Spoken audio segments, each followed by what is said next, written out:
You can either live in Hurricane Alley or you could live in a Tornado Alley. You know, you're really a roll of the dice with nature. We're going to stay in Florida. We love it here. It's quiet. I love it here. It's not all tornadoes, and we don't want to be known for that.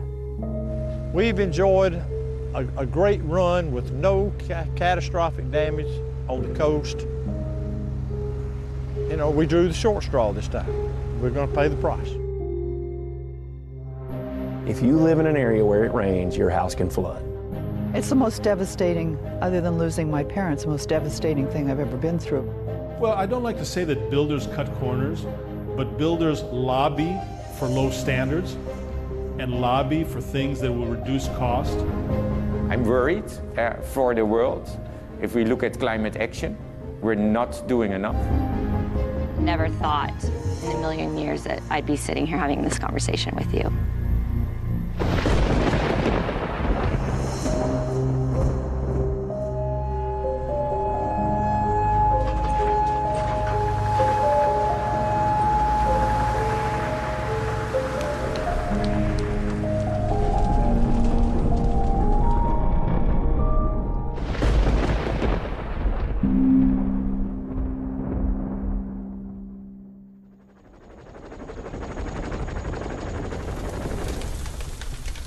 Well, there's fires and earthquakes in California, there's tornadoes in Tennessee, and there's hurricanes on the coast, on the southern coast. So you do, to some extent, pick your poison where you live, and you know, the circumstances of our environment are a reality. So knowing what we know can happen, what are we doing about it? Well, I spent a career in the construction industry and saw firsthand what we're doing right and what we're doing wrong, and saw that the public is in the dark about what happens in the black box I call the construction industry. We've got to stop this insanity where we design to the bare minimum, build, have Mother Nature destroy it, we rebuild, only to have it happen again and again and again. We really don't know to what standards our homes and communities are being built. Good. Builders are either giving us what we ask for, or when building a spec house, they're giving us what they think we'll buy. But that doesn't mean they're giving us a home that will survive a major disaster. We need a system that has more longer-term liability for built for purpose. In other words, when a home is built, it's not good enough to be built to code. It should be built to withstand the local hazards. And most of those local hazards are really known to us. So I think the legal system needs to adapt to a higher standard of responsibility, I call it, liability perhaps, but definitely accountability to hold the building community, to hold permitting officials, to hold the engineers and architects to a performance standard. The only one with true skin in the game is the owner of the house. For most people, that's our biggest investment. It all boils down to economics. If things are made more vulnerable, it's cheaper. And if it's cheaper and the customer is not willing to pay more for a resilient home, there's more profit. So it's all driven by profit. The damage major weather disasters cause is hard to imagine if you aren't there. In the case of Panama City and Mexico Beach, Florida, a city and a quiet little beach town were turned into a disaster zone in a matter of hours when Hurricane Michael hit. This community has completely been altered and will be altered for a long time. It's changed. It's forever changed. It's stunning. We get disoriented driving down the roads, and I've lived here all my life. You know, we don't have the trees for landmarks or buildings. It's sad. They're gone. 80% of our city's destroyed. On October the 11th, in my walk down Highway 98, looking at our city, my thoughts were, how can 3 hours do this?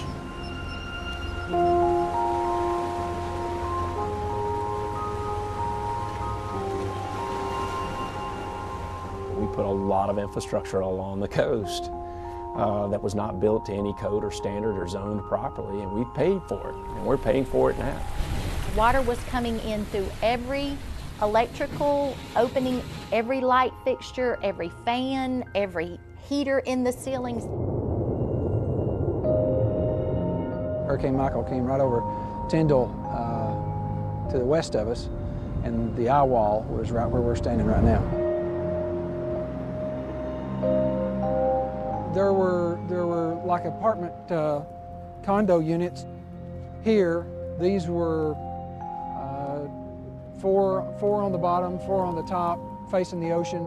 On the other side of that was another set, similar, and to the left, toward that dumpster was condo units, 4 on the bottom, 4 on the top. Bad weather isn't just confined to Florida. In 2019, tornadoes in Alabama leveled houses and took 23 lives. Paradise, California had a major wildfire in 2018 that killed 74 people and destroyed 13,000 structures. And in the same year in Southern California, over 250,000 people were evacuated and 1,643 structures were destroyed by fire. Well, my sense of loss is that I don't know that a day doesn't go by that I don't realize that that the extent of this loss is almost overwhelming. I loved our house. We had, my kids were raised here. There was a lot of memories here. And you wake up, it's very strange because there are things that you don't even think about when you lose everything. We had a lot of antiques. The only one we saved was me. The old fart.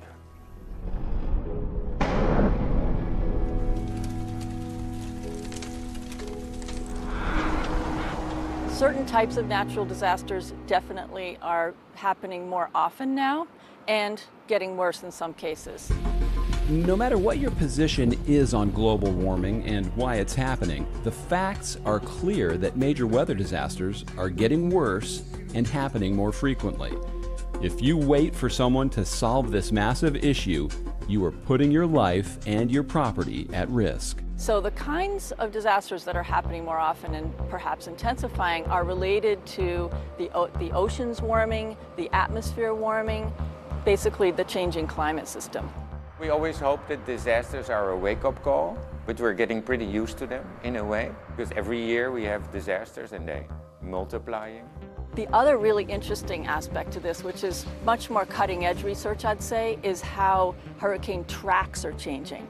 So if you think about Harvey, for example, Harvey came into the Gulf of Mexico, it got to Houston, and it stayed in place. It just got stuck in one spot. Florence did a very similar thing, came across the Atlantic, got to the Carolinas, parked in place. And in both of those cases, those storms, because they were so stagnant, dumped this much rain in those places. So there is some new research that suggests that those kinds of tracks are more likely to happen now and even more likely in the future. We're also seeing very clearly a tendency for storms to intensify much more rapidly.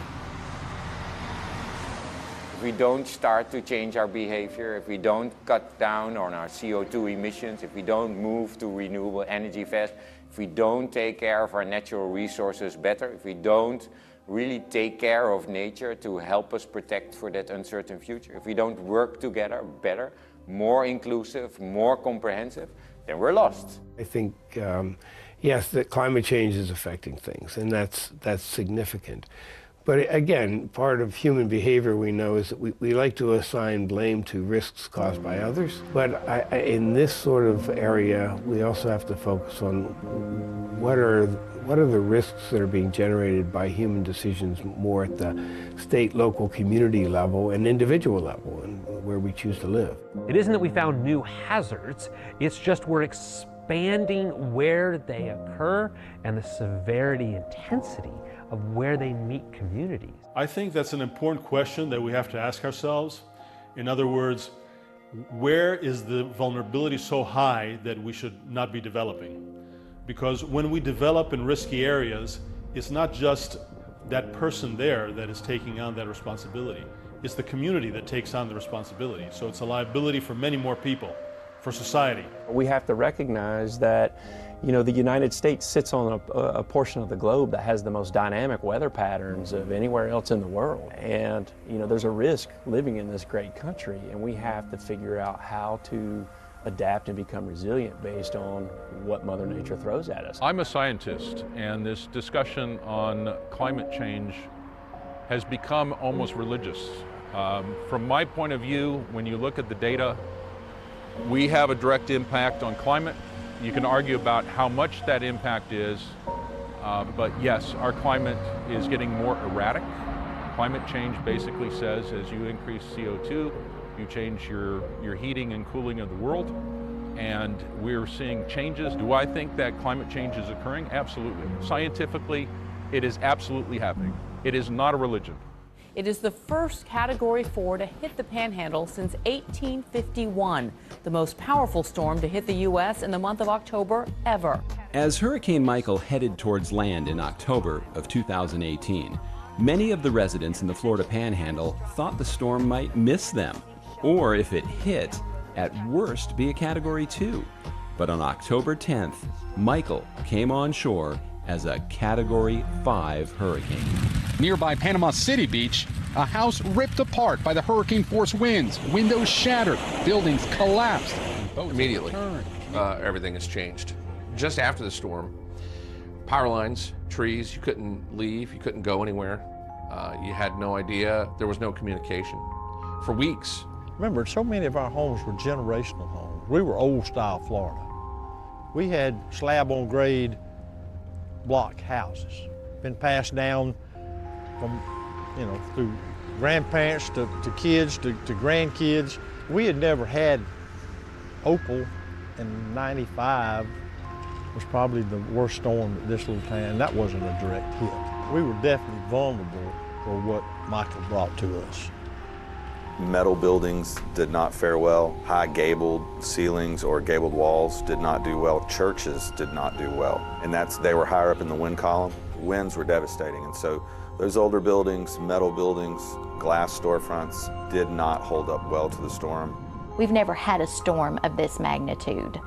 Nobody's ever had a storm of this magnitude. As a lifelong Floridian, Kimberly Smith and her family did what many do when a hurricane is coming. You dig in and you ride it out. They thought they were riding out at most a Category 2 hurricane. They never imagined a Category 5. The shingles blew off the roof. The shingles blew off the roof within about the first hour of the storm. And after that, because it was raining, torrentious rains, the water was coming through the roof where there were no shingles, down through the ceilings and through the walls. It saturated the walls and the ceiling. In my bathroom, the power lines fell on my house and made a hole in my roof. And the roof in there, the ceiling in there actually had a belly that was about to collapse. Smith is grateful they made it through and are able to rebuild. Her mom's home wasn't as fortunate. That's where the family's lifetime of memories were kept. My 74-year-old mom, the house that I grew up in, when we got there 3 days after the storm, we were walking on the front walls of her house. All of the things that she has saved our whole lives, our childhood ornaments and pictures and report cards, all of those things are gone. So when you take your 74-year-old mother to her house, and that's hard. That was probably the hardest. Believe it or not, just getting the debris out has been, I mean, that's over a $50 million expense to us. We have a $3.5 million budget. $3.5 million annual budget. We're in excess of $50 million in debris. We lost our civic center, which was behind us. We lost our water tank. We lost our police department. We lost our fire department building. We still don't have a gas station. We still don't have a food store. We still don't have a bank. We've gotten so little help that we're going to have to fire 600 of our teachers and workers in schools. That's huge. As the morning drive host on News Talk 101 in Panama City, Keith Kramer has lived with the aftermath of Michael every day with his listeners. What they've learned is that the wheels of rebuilding turn pretty slow after a disaster. They're concerned both politically, locally, about how slow things are moving, and then that trickles to state, and then it trickles up to Congress. It's really amazing how slow the process is and how mucked up the process is. And you know, people are living in tents. We get phone calls from people that are living in tents. Businesses, that 50% of our businesses are no longer operating. That affects commerce. It affects lives. People have moved out. A lot of people have moved out. We don't even have, I don't think, a census to really tell us how many people have moved out. The wildfires out west have certainly been increasing in their numbers and their area coverage and also their intensity. The fire season has gotten longer. And to have a good fire season, what you need is very dry conditions for a long time, so drought basically. And we're also seeing some years there is some rain in the winter and snowpack. This last winter was a abundant year for precipitation in the Sierra Nevada. When that happens, we get a lot of vegetation growing in the summer because there's a lot of water available for the weeds to grow, basically. And that just provides fuel to help fires get started. Paradise, California is the worst disaster I've ever seen in my life. And I've been doing this for my whole career. It's the worst thing I've ever seen. At the other end of California, closer to the ocean, is the fire that hit Malibu. Different issues than what those in Paradise faced, but yet another example of how things can go wrong when disaster strikes. Fires have been burning the earth since the cavemen walked the planet. The biggest problem now to me isn't global warming, it's people. It's the construction, it's the vegetation that shouldn't be here, it's the palm trees, it's the cars. We've had fires here since the beginning of time. They're getting worse because maybe people are living where they're really not supposed to live. This was called the yo-yo fire. You're on your own. Jefferson Wagner was the mayor of Malibu. The word he used to describe the fire is devastating. 7 months after it happened, they still hadn't finished removing all the debris. In all of 90265, the Malibu zip code, we lost 772 homes. 460 in the city of Malibu. Dick and Richard Corman lost everything they owned in the fire. It's tough to rebuild at any age, let alone at Dick's age of 90. And nothing brings back a lifetime of personal belongings. They're more than memories. They're actually artifacts we had. But they're gone. They're gone forever. Fortunately, in our office, we had 4 filing cabinets that to go. Because we always have, in case there's an earthquake or fire, these things go in the car. Fortunately, we put those in. We missed a few things, like my teddy bear, which I had since I was a little bitty baby, and a few things like that. But anyway, we saved all the records, our insurance records and papers, and that was it. We had a great big box of coins, and we should have taken those with us because they melted down to nothing. The car? Oh, it was a 51 MG TD. And also we had a Mercedes. I think it was, say, a 2006 Mercedes. Wasn't working too good. Something was wrong, so we took the insurance off of that, unfortunately. Everything melted down to nothing. Mr. Corman's 86-year-old wife is wheelchair-bound and has dementia. So being displaced from home is even more challenging. How do you start over at 90? Perhaps by having a great attitude about life. I'm 90 and a half years old, so who knows? Just hang in there, that's what I tell them. They say, how you doing? I say, I'm hanging in there, hanging in there. Come on, sweetie. No Woolsey? No, Woolsey stays up on deck. Carolyn Carradine and her husband Chris were forced to evacuate their home, and they weren't close to ready. While the threat of fire is always a way of life here, this fire was different. I'm third-generation native Californian. The Santa Ana winds we get every year.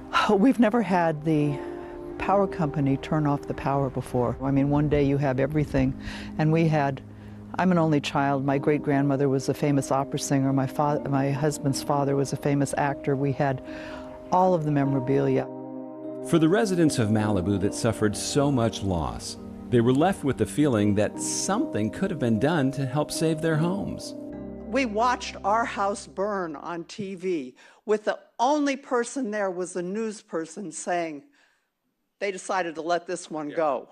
Our 22 years of living here, our entire life went up in flames while they said, we decided to let this one go. Not one fireman, no fire trucks, no airplanes. How about, we've got an ocean. Why aren't you pumping water from the ocean? You all of you, every single friggin' one of you should be so ashamed. You fought for weeks about plastic straws and let our town burn. How dare you? How dare you? The only thing left standing at the Carradines was a pizza oven that they had imported from Italy years ago. And that's the only thing that is left standing. I should have put my jewelry in the pizza oven and not in the fireproof safes.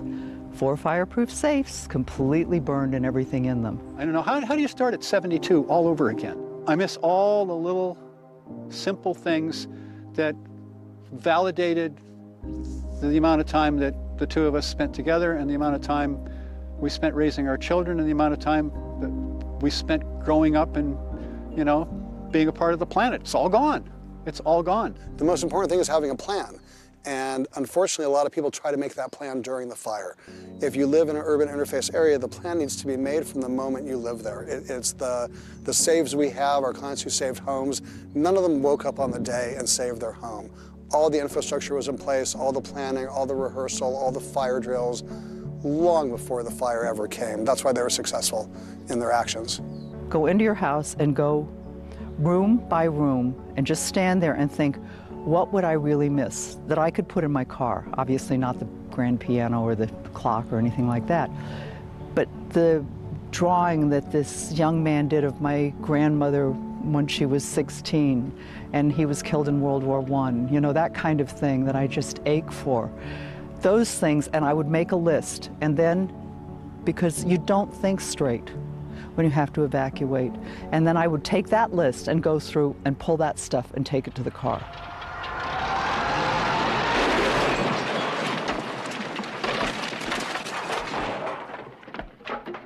So why do we keep taking these chances and risking everything we have? Maybe we think it can't happen to us, and if it did, it would never happen again. We'll take the house. Garb. Honey, the chances of another plane hitting this house are astronomical. See, it's been pre-disastered. We're gonna be safe here. It's not gonna happen to me. It's not gonna happen to me. And even in more, when it happened in '99, we thought, it'll never happen again. What are the chances that an F5 is gonna hit this city again? And it did. Welcome to Moore. Hang on for the ride. Most people don't realize that with a hurricane, you get a day or two or a week to prepare to put plywood on the wall. Tornado can arrive in less than 10 minutes. Tornadoes have been a factor in our civilization since the beginning of time. Tornadoes are part of nature. They're such extreme events and there's such a low probability per individual house that they were excluded from the building codes. It is understandable that we did not design for tornadoes. Since 1999, there have been 8 tornadoes in Moore, Oklahoma. 4 of them have been EF4s or 5s. In addition to taking lives and causing damage, it's something survivors never forget. We had all just got out of school and we were sitting at the house just hanging out and tornado sirens started going off, and so we turned on the news channel and Gary England said, I'll tell you folks, from Blanchard to southwest Oklahoma City to the Del City area, Moore.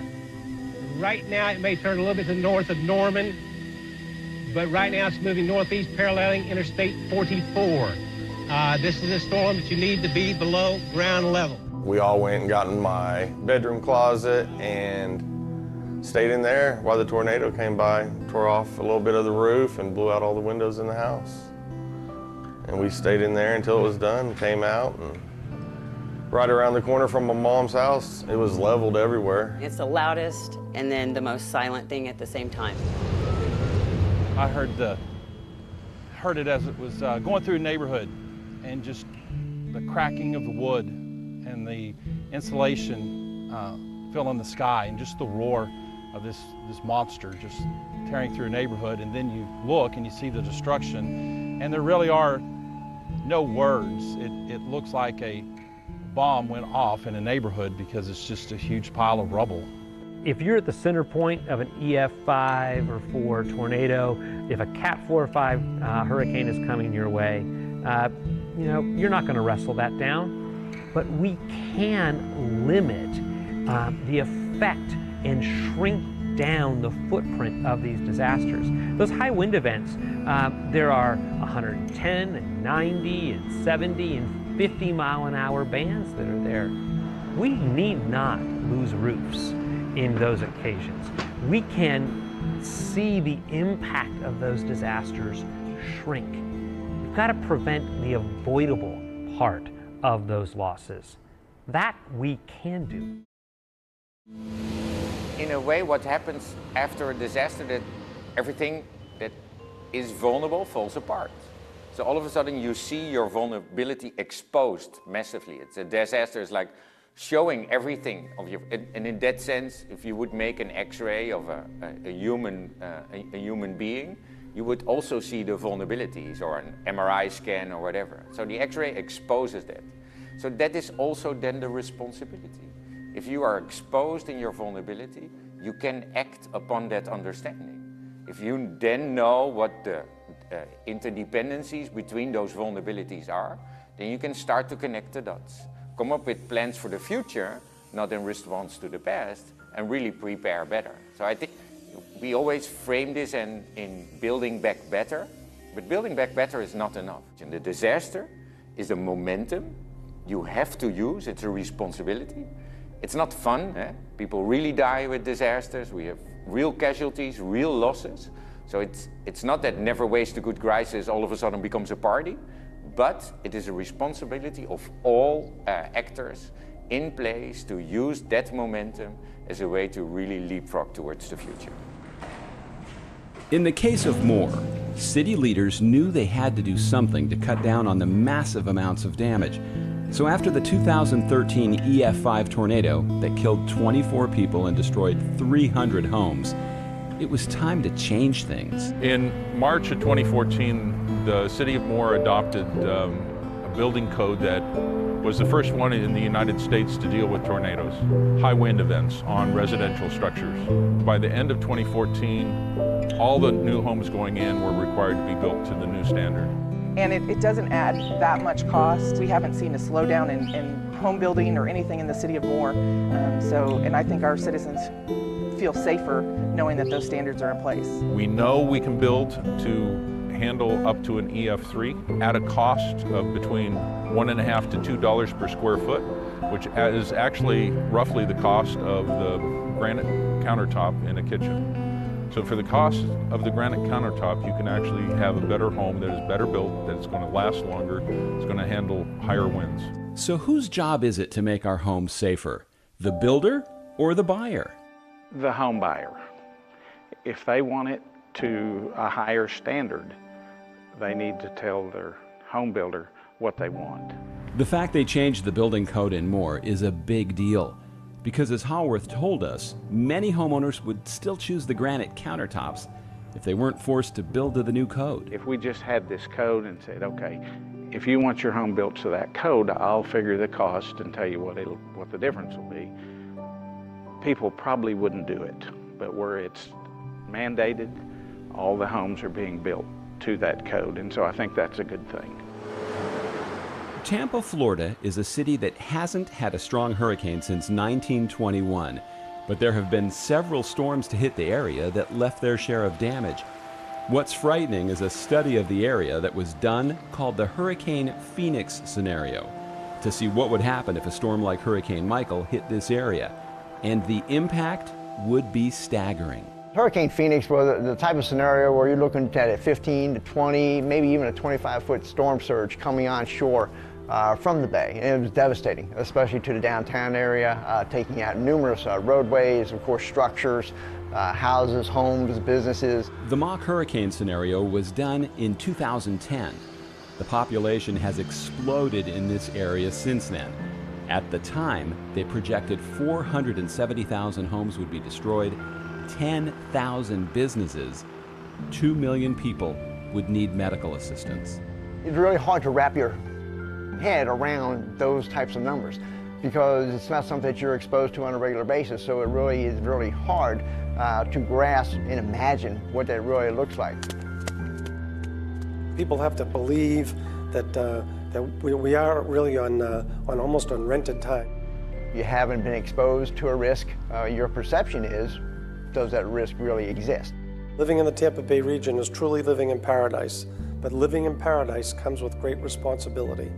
And it really does come with responsibility. And what does that mean? That means learn how to become resilient where you live, ideally in the structure you live in. Building officials are sold that, inexpensive homes, meaning low standards, will be more affordable.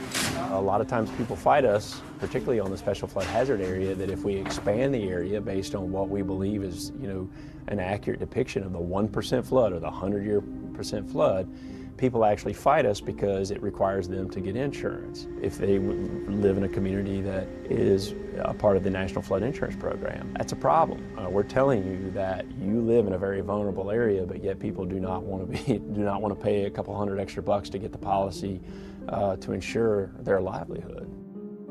We see it year after year in this country, people who lose everything in a disaster. The strategy of denial or hope just isn't working. You're rolling the dice if you choose to live there, do nothing about the risk. One of the cliches in emergency management is hope is not a strategy. You have to be properly insured. Insurance is the first line of defense. FEMA's individual assistance program, if you are uninsured and lose your house, is not going to make you whole. It is designed to kickstart recovery. The first line of defense is insurance. You buy insurance, you buy health insurance, but you hope and pray that someday that you don't ever have to use it. Same with residential insurance. And often you're told that you likely won't have to use it. And if you do, you don't need so much, so don't buy so much so that you'll continue to buy the insurance. And I can't tell you how many people that have called the radio show to say that they had no idea what was in their insurance policy. No clue. No clue about what's in their insurance policy. It's been sitting in a safe for 5 years. No one ever bothered to read it. No one ever bothered to think, well, if a hurricane does come, then what are we going to do if we have to move out of our house? No one's ever thought about that. And the insurance agents, they don't really cover that. It's not really that big of a deal. I think one of the biggest challenges is that a lot of people have the mentality, this is never going to happen to me, and it's not that bad. The government will pick up the tab and my insurance will pay to put it back together, and they will. But the problem is, the insurance company can give you the money after a natural disaster, but they can't replace your high school letterman's jacket. They can't replace your grandma's picture. They can't replace your child's baby blanket. Whatever that thing is that's precious to you, if it's gone, it's gone. But the simple lesson is that preparedness pays, that cleaning up after a disaster, repairing the damage, collecting your losses is a big effort, while a less bigger effort is to prepare better. When you look at all the destruction that took place in Mexico Beach, Florida, there's one house that was noticeably left standing on the waterfront. We were finished in April of this year, and of course Hurricane Michael hit October 10th. But the first thing we did was, well in advance of any building plans, well in advance of anything, is we made up our mind that we wanted to try to build a home that would last for generations. In terms of building to code, I can't comment on that because we exceeded the code. We had an engineer make sure that we complied and fulfilled all the codes, but we never began any piece of the house with the idea that we were just going to build to code. We knew that as a minimum, but we really built to our comfort level with the mindset of, what winds would we be facing, what storm surge would we be facing, and those sorts of things. What you see is 12 feet above the ground. What you don't see is 28 feet below the ground. Those pilings are 28 feet deep in the ground. They're 40 feet long overall. Even when you think you've done everything right, hurricanes have a way of finding any loose ends and leaving their mark. Well, when we're talking about a strong house, you have to talk about from the ground to the top. And right now we're on the top floor and we're looking at the bottom of my roof. And we're actually looking through a space where the panel was taken away. The reason that panel we think was taken away is because of that outlet and the small gap that would have been created in that panel to allow that outlet to come through and show at the surface. That defeated a sealed ceiling, or so we thought.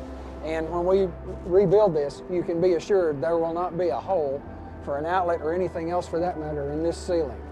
That's what compromised that small segment. Our house worked, just like any scientist would be wise to make use of all the data.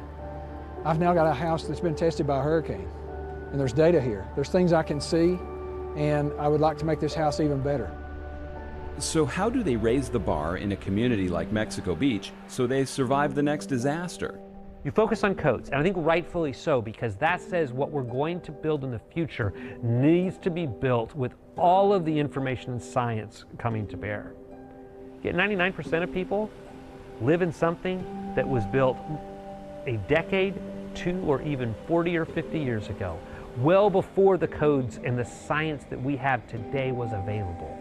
And so we've got to find ways to begin to look at retrofits of the current homes so that they can withstand wind. So we've developed quite a bit of work you can do on roofs related to how you can withstand high wind. The codes are fabulous for what is not yet built. We've got to serve the rest of the citizens, the rest of the residents that are in those areas that live in today's housing stock. Should the federal government and the taxpayers continue to rebuild communities to the same pre-disaster standard? I don't believe that we should. The Mexico Beaches of the world that have been through this have a real opportunity to set the example of how to be a resilient coastal community going forward, and ultimately it will benefit them. I believe that people will come in and rebuild, but let's just hope that they do it to a much higher standard to prevent this from happening again. The debate that takes place in the wake of a disaster is what should the new standard be? Mexico Beach raised the wind rating from 130 miles per hour to 140 and adjusted the flood level higher, but is that enough? If you want to prepare for the biggest, like that one house on Mexico Beach that was still standing, and the New York Times did this whole article about this man that wanted it to stand for the big storm. If that's what you want as a community, as businesses, as government, then that's what you have to do. If you say, I'm okay that I lose some property or I lose some structures with a real extreme event, and I can rebuild that fairly easy because I changed my codes in such a way that the critical infrastructure will always be there, but I'm okay with losing some, then that is what you do. So that's little different than only saying the storm won't come. It's more complex. Well, I think South Florida after Andrew kind of set the lead, and the rest of the Gulf Coast, the rest of the Atlantic coast should really duplicate South Florida's wind standard. I think that's the only real assurance that we have today that we can protect our communities. So South Florida standards starts at 175 miles an hour, and depending on the significance of the building, can go up to, let's say, 200 miles an hour. And we've shown that it can be done, and we've shown in recent events that the losses are much less by following that code. So there's no reason why the rest of the Gulf and Atlantic coast should not adopt South Florida's building code. At the Insurance Institute for Business and Home Safety, they put houses through rigorous testing to see what it takes to survive disasters. We have 105 fans, 350 horsepower. When they're all running at full capacity, we can create about 130 mile an hour wind, which is a Category 3 hurricane. So there's several things that you can do as a homeowner in a hurricane-prone area that would help give you more resilient building. Some of those same techniques will work in tornado-prone areas as well, but things like making sure you've got a wind-rated roof cover.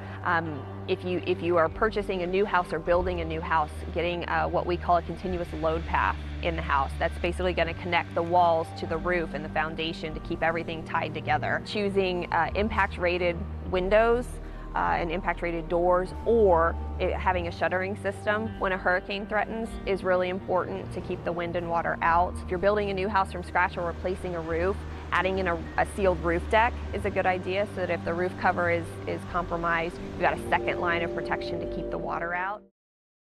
So what I would tell people is that you should look very closely at what the actual risk is where you've decided to live, because there's a lot of things that one can do to address some critical elements of the risk. In hindsight, we probably should have thought about it more when we were house shopping. We were looking at kitchens and bathrooms and bedroom sizes. Just never thought about looking at the attic when you go to a house. Here we go. Get some milk? The problem with people buying houses is we're drawn to the icing and decorations on the cake without understanding the true ingredients. I feel like people look at their attic to whether they can finish the room or not, or put their Christmas tree up there or not. Is it going to keep water out? Is it going to keep my family safe? So I think what people should learn is, what are my problems? Get that evaluation of their building. Find out if products like your close-health foam, which can do 4 or 5 things with just one process, are going to pay off. And then finally, again, labor. You get the right person that comes out that knows exactly what they're doing. They're confident in it. They don't mind having a third-party verifier or inspector come out. And it's really not that expensive. You can get a performance test for around $150 and typically $75 for every visit. Habitat for Humanity, for example, on their own initiative, and they build low-cost houses for low-income people, they have adapted a higher standard than the codes in Alabama and other Gulf Coast areas, because they realize that it's really the most economic solution. So they have found ways to bring the cost down of building more resilient homes. Hurricane Michael destroyed a lot of homes in the Florida Panhandle, but the Habitat for Humanity homes held up pretty well. Roof held, that was a big concern, obviously, with all the roofs that have had damage and everything. My roof didn't have any damage. I'm not sure why everybody isn't building the same way as these guys are, but I do know that there are certain codes and standards in the state of Florida, and Habitat definitely abides by those and exceeds those. Well, the first thing is, and I think others are doing this part, which is building the code. Beyond code, we do extra steps. Some of the things like anchoring to the floor, we do at about twice the closeness of what is code. We put things together with extra fasteners. I think people have a misconception that it has to cost, only rich people can afford better resilient buildings, and that's just not true. I have a peace of mind. I have people telling me that if there ever was another hurricane and they couldn't get out, they know where they're coming. So I think it all boils down to money. I think that unfortunately we try to do things as cost effective and cheap as we can, and it hurts us. What makes it even more tragic to see people lose everything in a disaster is when we have existing technology that could have prevented it. In the case of earthquakes, the current building code will save lives, but not necessarily your property. The big earthquake hit in San Francisco or LA, especially San Francisco, the tall buildings all over the places. We're gonna half of buildings, we're not gonna be able to use them. We set up the code like that because, I think it's because it's cheap to build like that. And because if you make it a little stronger, it becomes more expensive. But that's almost like a tradition. Where the building code is set up is basically minimum life safety, right? Technology definitely exists. It's readily available to make the building safer and better, and actually you may be able to get back to living again as soon as earthquake hits. For example, in Japan, they use things called base isolation. Okay, let's imagine the building sits on the ground, right? It's rigidly tied in like this. What's gonna happen? Earthquake shake, building shake with them. And that causes the essentially damage in the building. What base isolation does is you kind of provide an air gap between the ground and the building. Building doesn't move, right? But obviously you can have an air gap, so what we have is rollers. It's just basically rollers between this. So therefore, that when the ground moves, building cannot stay in. That's the base isolation. I think over 10,000 buildings in Japan have this technology. Here in California, obviously we have about 200, maybe 300. That's it. So, much like with wind codes and fire codes, why aren't we using this technology more? because we're not demanding it. It's insane. It's crazy not to doing it. It just doesn't make sense to me, especially those high-rise condo buildings in San Francisco, LA, or San Diego, or Portland, Seattle. We're gonna expect to see the big earthquake there. Maybe today, maybe 5 years from now, 20 years from now, chances like 80% and higher. So which means it is actually guaranteed it's gonna happen. Much like with earthquakes, the technology is out there that can help avoid fire damage. But many people are either unaware it exists or choose to roll the dice and hope it doesn't happen to them. You can totally live in this environment and protect yourself from burning. You can mitigate the landscaping around you. You could get rid of the ornamental vegetation that's really dangerous. You could harden a home through construction methods.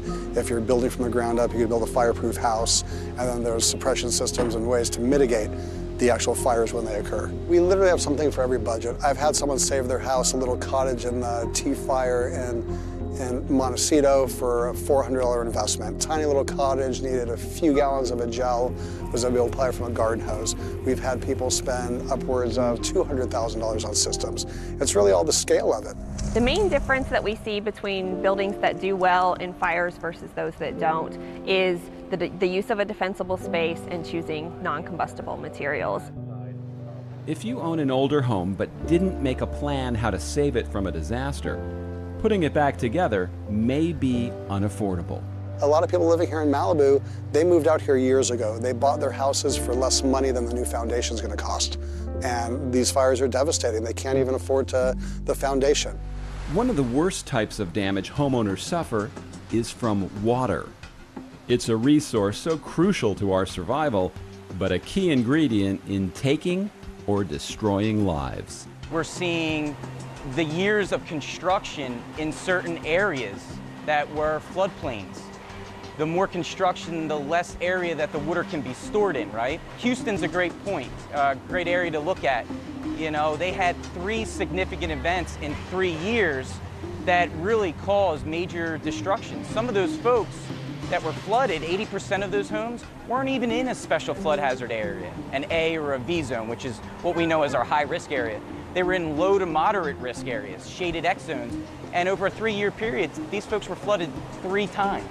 So they're becoming more and more frequent, and that's why it's so critical and important that property owners become educated. So floodwater can cause some significant damage to a home. An inch of water can cause close to $20,000 in overall damage to a home. Floodwater entered into your first living floor to cause you to have to gut 4 feet of sheetrock and all your floors, replace all the wiring. There's only 3 ways to deal with flood. You can move out of the way, you can build higher and stronger, or at a neighborhood or community scale, you can change where the water is going to go through some kind of drainage project or some kind of flood defense. At an individual level, the choices are simply, where is that house situated, and is it high enough? The foundation is the core element to support an elevated home in the floodplain. And if that foundation fails during a flood, the whole house can be compromised. So, what now? Now we rebuild.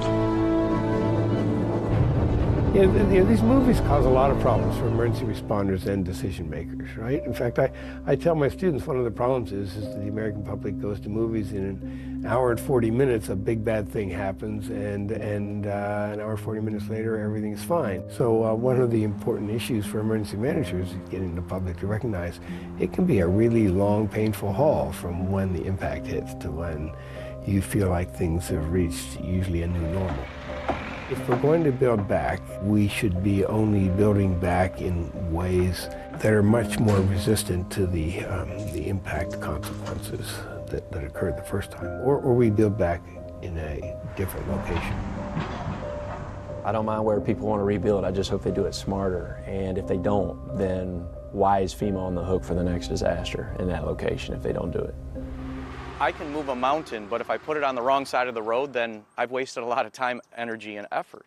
It would be really advantageous for people moving into areas where disasters occur to contact professionals in the private industry to see what options are available for those things, be it a hurricane tornado, fire. Mother Nature doesn't know what 1% annual chance flood means. And those 80% of folks that got flooded from Harvey wish they had an agent explaining that to them, because they could have bought it for less than $300 a year and had financial protection. The truth is that if people knew how important having a resilient home is and would value it, they definitely would be better off. Their investment would be protected, their possessions would be protected, and more important, their lives and that of their families would be protected. I think you roll the dice no matter where you live. If you could probably go to Oklahoma City right now and say you're rolling the dice. You can go out to California with earthquakes, you're rolling the dice. It's no matter where you are, you're always going to have some type of susceptibility to a vulnerable hazard or risk. I think the proof is there. The political will is missing, and obviously there's strong lobbying against raising standards, because the concern is the following, that the consumer yet is not aware and is not, let's say, educated and willing to value resilience.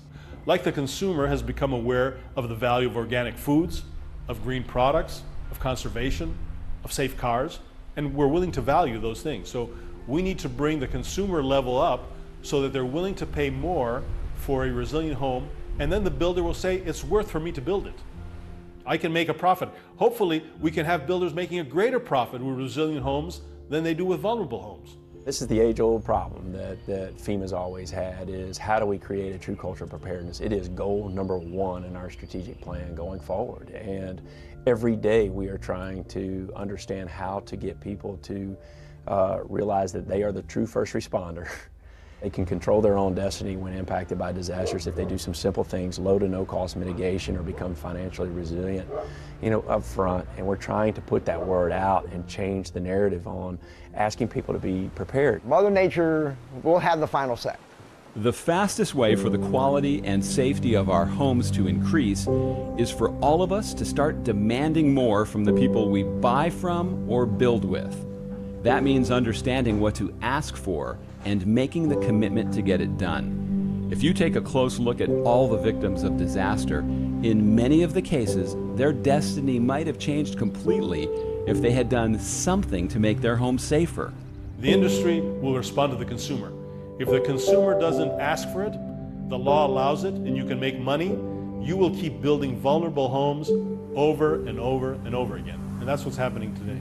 What can I afford to lose without total financial ruin? And what can I do about it if I'm still going to live there? Because there are many interventions that can be done in any of these risk situations that can reduce the consequences if the hazard does occur.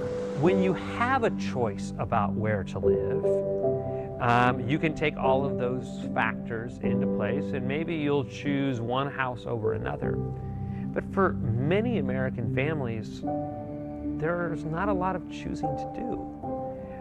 We watch houses that are passed down from generation to generation. You look at the central part of North Carolina, Lumberton, and the areas outside of Fayetteville, they were hit by Matthew and again by Florence. Many of those homes, maybe a majority of those homes, were legacy homes that had been passed down from generation to generation. They didn't make an active choice about where to live. In many instances, most Americans are living proximate to family, school, and jobs.